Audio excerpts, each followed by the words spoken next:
A demon was on rampage and used its power to attack a city. Upon witnessing the explosion, the soldiers exclaimed that the world was about to be brought down by a single demon king. However, the priest reminded them that there was still hope, and that hope rested in their brave hero, Rudo, from another world. Noticing the massive explosion, Rudo simply asked if he needed to defeat the enemy.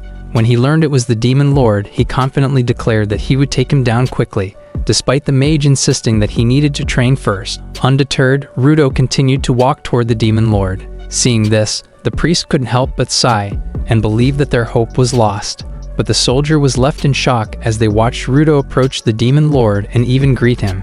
As the demon lord questioned Rudo's identity and asked if Rudo knew who he was, the demon lord revealed himself. But without hesitation, Rudo punched him into pieces. Witnessing this, the others wondered if the battle was truly over. Rudo has actually grown strong through many adventures in another world. That he declared that the fight finished after using his max hero stats, despite his low intelligence. In the final year of the Heisei era in Japan, Rudo was suddenly called by his sister, so he responded that he was back. But she asked where he had been instead, as he had disappeared for days during her business trip, so Rudo casually replied that he had been to another world. But as expected, his sister doubted his excuse and asked him to be more responsible.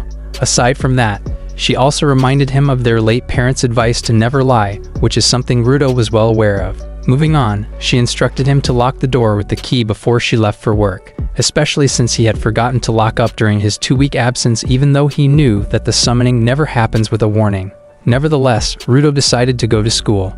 On his way, other students noticed his presence and commented on how rare it was. Hearing this, Rudo acknowledges that he rarely attended school but still hoped he could pass the year. But as soon as he entered the classroom, a girl called out to him and asked why he hadn't shown up all week. So he tried to apologize, but she continued to point out that he hadn't attended even once. Suddenly, Rudo's classmate began punching him. He then asked the guy named Mita to stop, but Mita insisted that Rudo wanted to be hit more, and this made Rudo remember that he wasn't as strong as he had been in the other world. Seeing this, the girl then checked on Rudo, who reassured her that he was fine, but Mita added that they were just playing and encouraged the others to join in. Hearing this, the girl quickly stopped them from bullying him. However, Mita pointed out that she had been scolding Rudo just moments ago, and now they wondered if she had feelings for him. In response, she clarified that she was simply fulfilling her duties as part of the student council, but this situation made Rudo wish he could return to the other world. Just then, he noticed a strange light on the ground,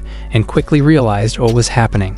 As his classmates started to wonder about the strange glow, Rudo decided to escape after knowing that they would all be transported to another world. With that, he managed to jump out of the window but was still engulfed by the magic circle, leaving the classroom empty. On the other side, a giant monster was patrolling and Rudo found himself nearby. After waking up, he noticed a bracelet on his hand and figured out that this was indeed another world. Thinking about how troublesome school was, he briefly considered staying in this new world. However, his thoughts were interrupted when he noticed the girl named Ishikawa lying beside him and realized she had also been dragged into the summoning. Feeling guilty, Rudo worried that if she found out it was his fault, she might tell the others and the bullying would continue.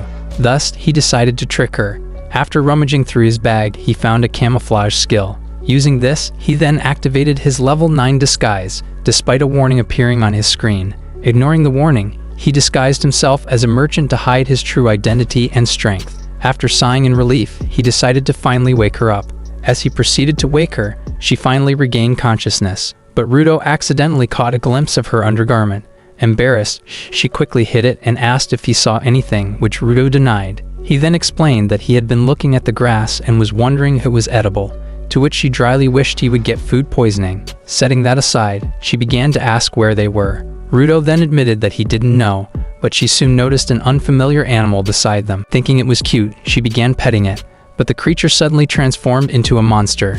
As a result, she panicked and ran away. Seeing this, Rudo tried to warn her not to run into the forest because it was dangerous. As he realized the situation was getting worse, he suddenly heard her scream for help and rushed to her aid. Cornered by a creature, Ishikawa stood frozen in fear as the monster continued to approach. Just in time, Rudo arrives to save her. He then attempted to use a lightning strike to destroy the creature's soul, but nothing happened, and he could only access merchant skills. Nevertheless, Rudo kept trying to release his power, but nothing worked, so he urged Ishikawa to run.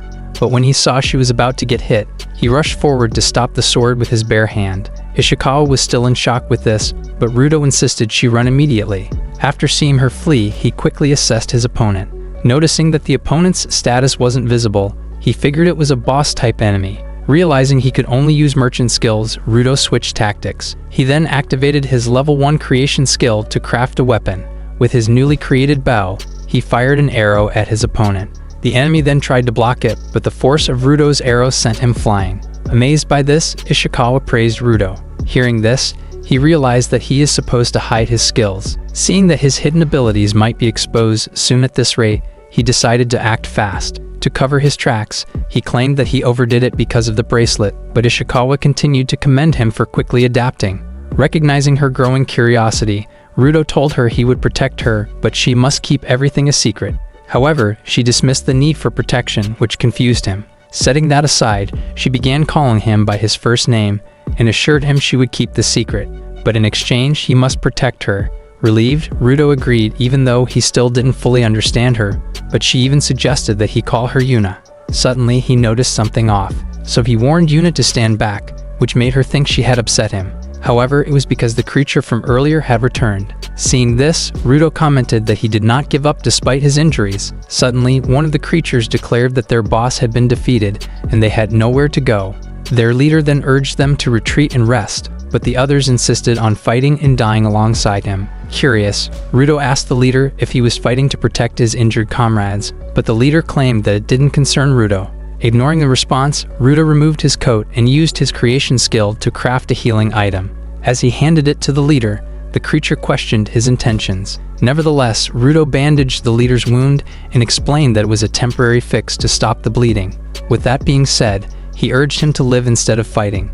Touched by Rudo's actions, the leader promised to repay him someday, though Rudo asked him not to. Despite this, the leader bid farewell and hoped they would meet again. Watching them leave, Yuna asked if the creatures would be okay, and Rudo reassured her they would. With that, she began to comment on how kind Rudo was, but he denied it since he simply just couldn't abandon them. Moreover, it's because he saw a bit of himself in them just like in the real world. Suddenly, Yuna exclaimed that the creatures had been speaking in English and admitted there was too much going on in her head. But one thing was clear to her. Rudo might not be able to protect himself, but he could protect others. After confirming this, they both laughed. However, their moment was interrupted as another magic circle appeared, so Rudo quickly instructed Yuna to stay close to him. And in an instant, they were transported once again. Inside a castle, a student was checking if the whole class were all present. Suddenly, she noticed Yuna among them, who began to ask where they were. Suddenly, someone nearby mentioned that this was the first time they had summoned so many people at once, but everything seemed to have worked out, and everyone had arrived safely. With that being said, a girl then welcomed them to the parallel world. Hearing this, Rudo realized that the entire class had been transported along with them, but he can't let them figure out that this is all his fault. Suddenly, the girl introduced herself as Aura, the princess of the kingdom of Celestia. Upon hearing this, the students began murmuring and wondering why they had been brought there. Noticing their confusion, Aura decided to explain. She declared that they had been summoned to this world to defeat the demon lord. However, Mida and some of the others dismissed it as a joke. Seeing this, a knight stepped forward and demanded to know if they were insulting the princess. Ignoring the tension, Aura continued stating that she had summoned a powerful hero, though she didn't yet know who it was among them. Rudo then suspected they were looking for him, but he was glad he had kept his disguise. With that being said, Aura reassured the group that all of them would be expected to fight as hero candidates. Suddenly, one of the students asked a question, but he was immediately scolded for speaking so casually to the princess. However, Aura waved it off and said it was fine. Knowing this, the student then states that he didn't care if they called him a hero or a demon lord. However, none of them had ever fought before because they had lived in a peaceful country, to which the others agreed. Hearing this, Aura then explained that they were more prepared than they realized. Seeing their confused look, she pointed to a bracelet attached to their right hands when they arrived. She then explained that this bracelet was one of the most powerful magical tools in the world and would allow them to check an enemy's status by simply touching it with their middle finger. Skeptically, they tested it and found that it worked. Soon, they discovered that some among them were warriors, wizards, and even a dancer. Amused by this, Rudo teased Yuna by saying her monk strength was like that of a gorilla. Following that, Aura then instructed everyone to check the bags on their hips. She then explained that the bags contained skills that could be activated based on their assigned roles, and they could attach up to 4 skills to their bracelets at a time.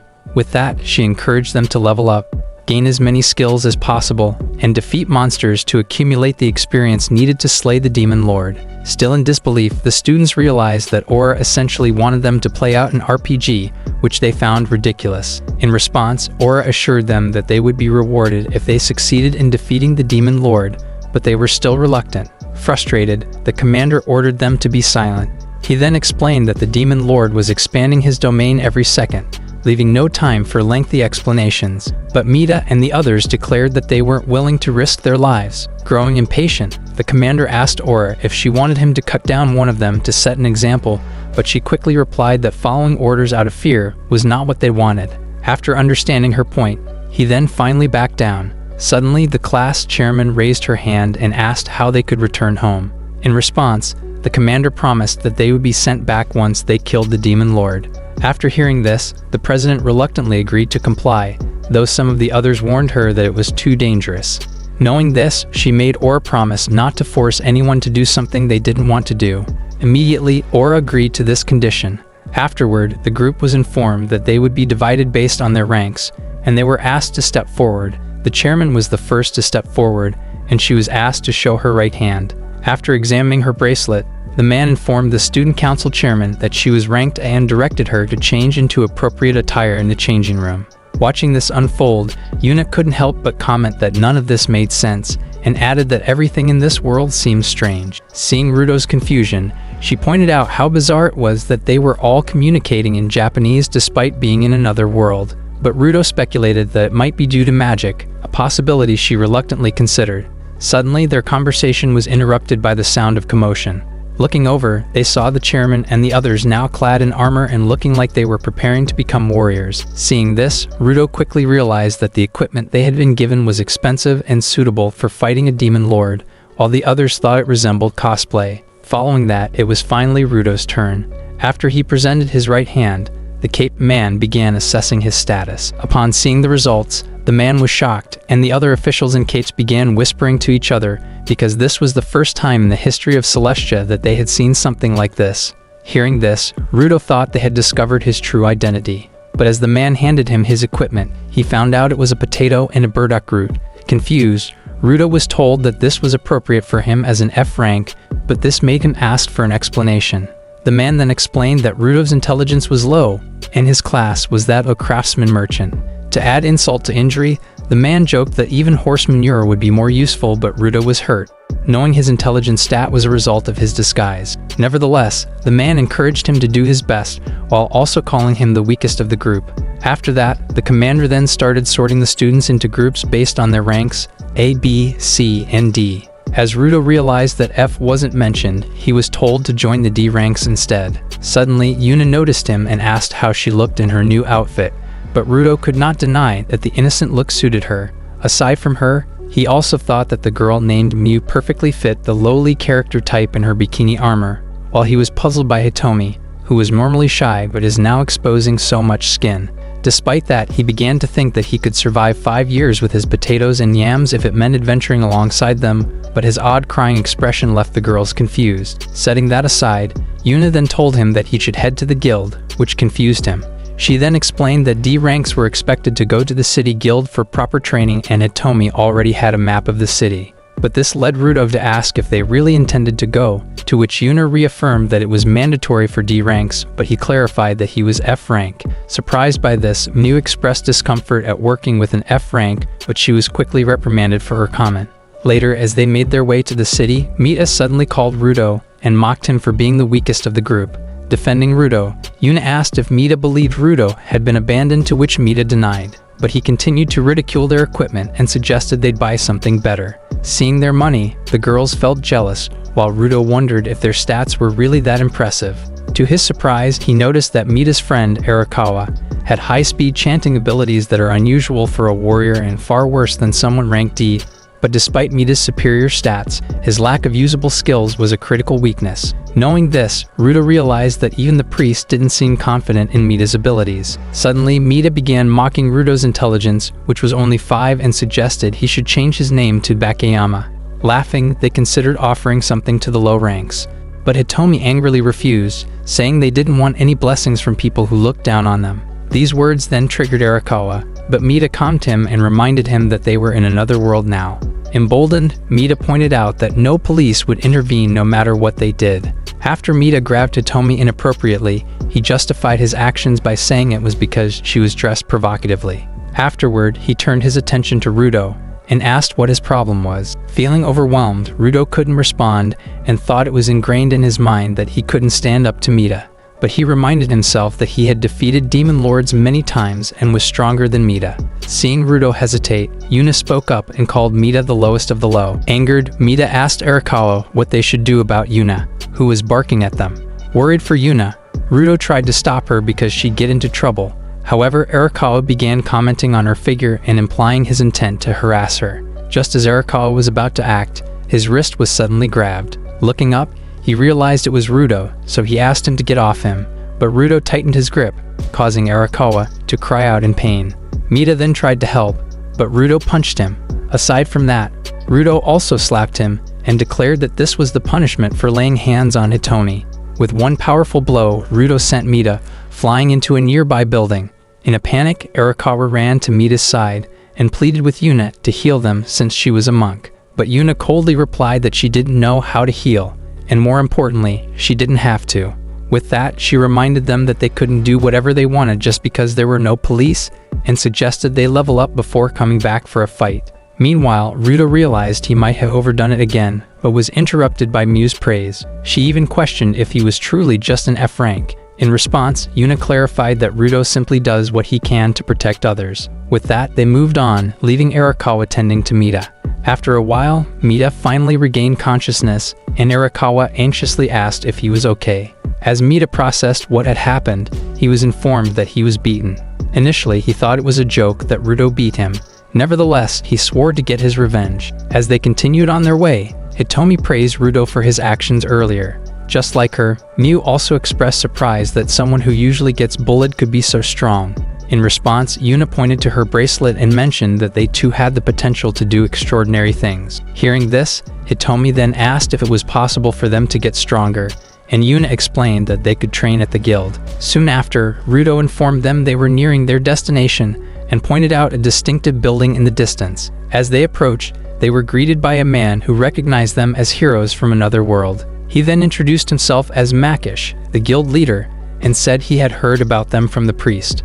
Once invited inside, they began exploring the guild. During that, Makish commented that they all seemed weak, but Miu retorted and mentioned that they had taken down a B-ranked hero candidate earlier. Intrigued, Makish suggested they proceed to evaluations. When it was Hitomi's turn, he told her she was weak for a hero candidate, so Yuna quickly explained that's why they had come to the guild. Just then, a woman named Lily interrupted and accused them of being noisy guests. Despite this, she acknowledged that she had heard about them defeating a B rank. However, she confidently added that they would soon be surpassed by her, which confused Yuna. So Lily explained that B ranks and higher are recognized for their skill and receive special training.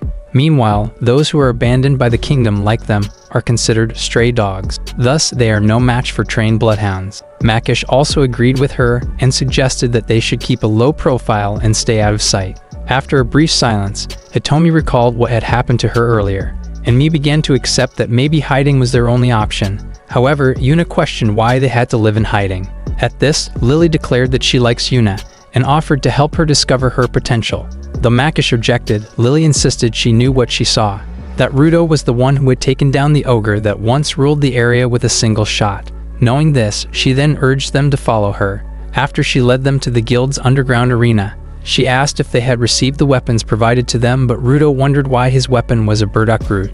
Ignoring this, Yuna asked Lily to demonstrate how to use their skills, and Lily quickly instructed them to place a jewel in their bracelets and say the name of their skill.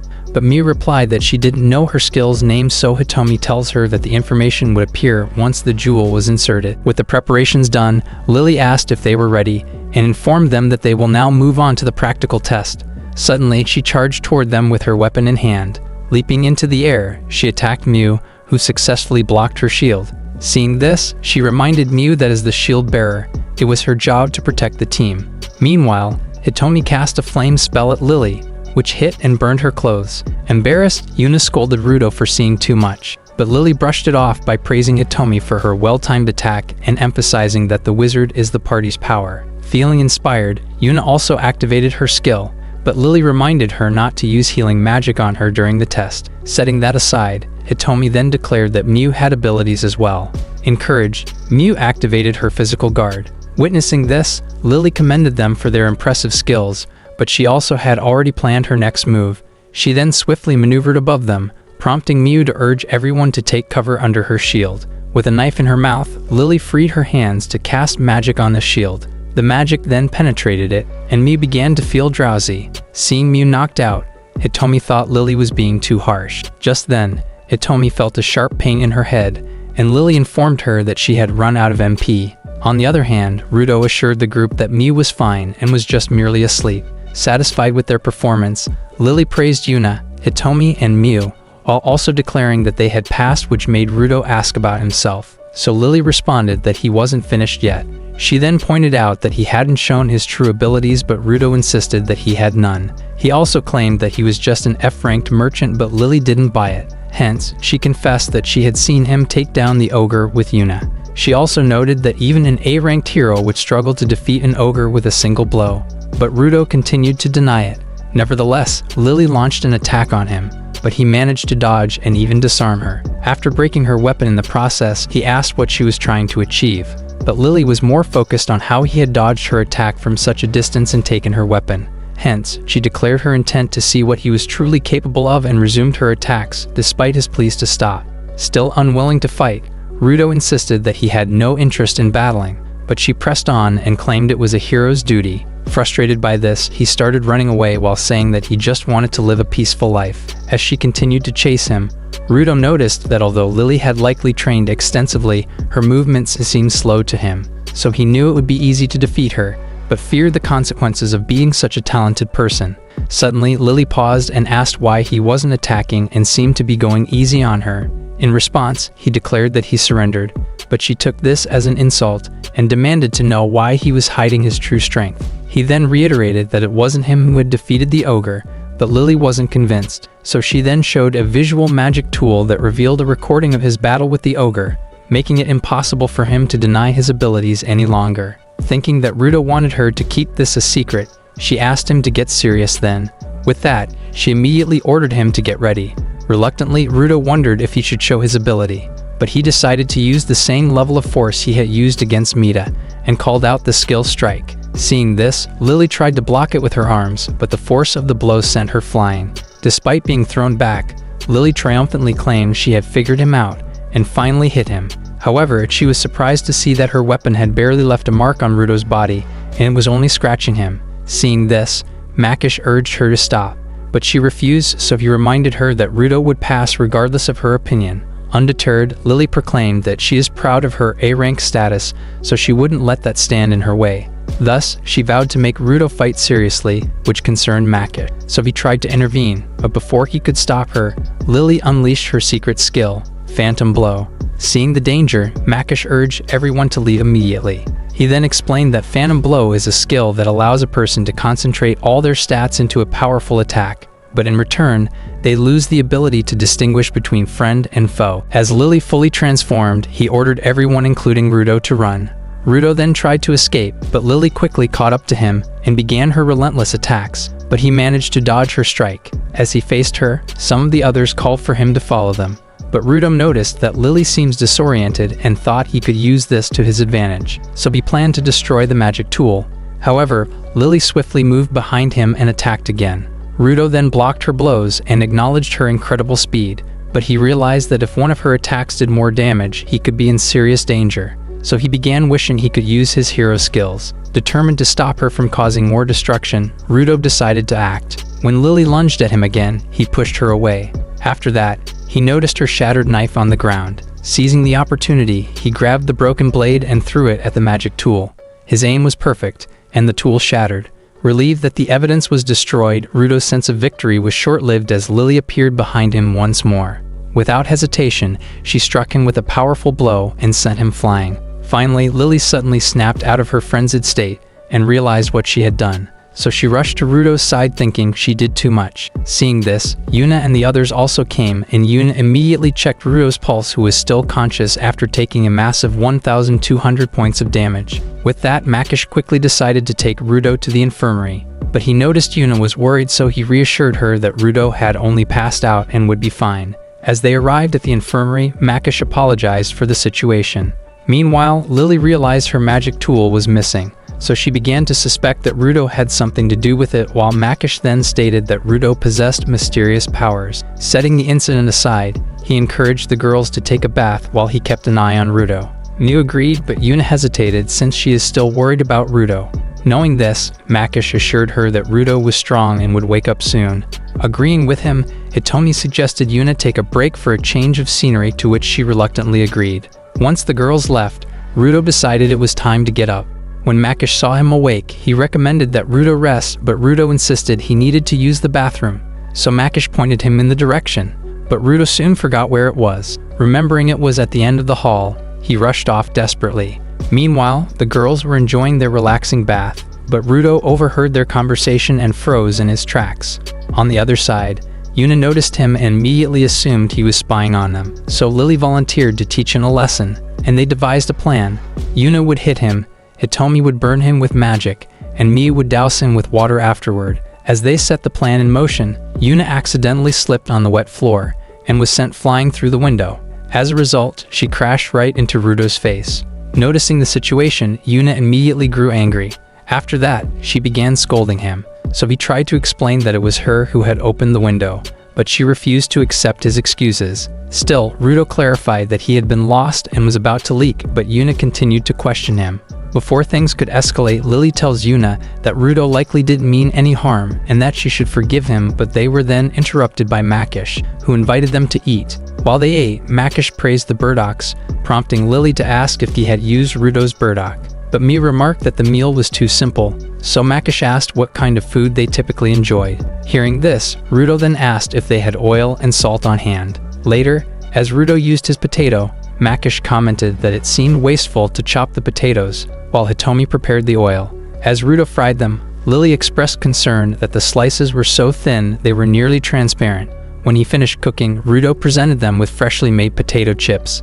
After taking a bite, the group couldn't help but express their delight at the taste, so Lily eagerly ordered the servants to bring more potatoes, and Rudo offered more to Yuna, but she refused. So he then told her that he had made the chips specifically for her. After she reluctantly took some, he encouraged her to stop being upset, but she remained stubborn. So Miu teased that Yuna was in love with Rudo, so there should be no problem. As they continued eating, Yuna asked what the rest of the class was eating, so Lily explained that Ranka students were served hot cuisine. Seeing Yuna expressed interest, Lily encouraged them to work hard, but Hitomi reminded everyone that they should focus on protecting themselves. Hence, Lily reassured them that she would keep them in good shape and revealed that, despite her youthful appearance, she was actually a teacher. With that being said, Makish then offered the group access to their facilities as an apology for the trouble caused by his daughter. But due to a lack of space, he asked Rudo to stay in the outhouse instead. Later, while the girls settled in their room, Rudo found himself assigned to a kennel.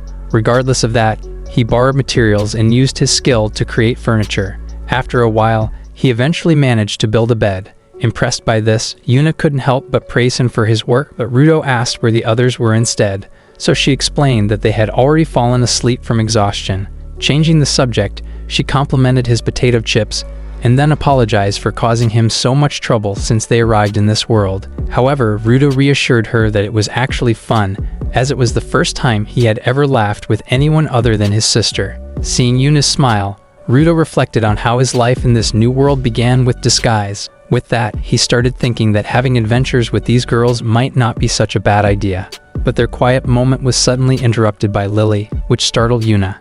Lily then brushed it off and informed them that their friends had arrived. Upon seeing them, Rudo quickly questioned the chairman and Tanaka, to which the chairman replied that they had come to check them, and to also inform them about an upcoming dungeon exploration contest happening in 3 months. The chairman then explained that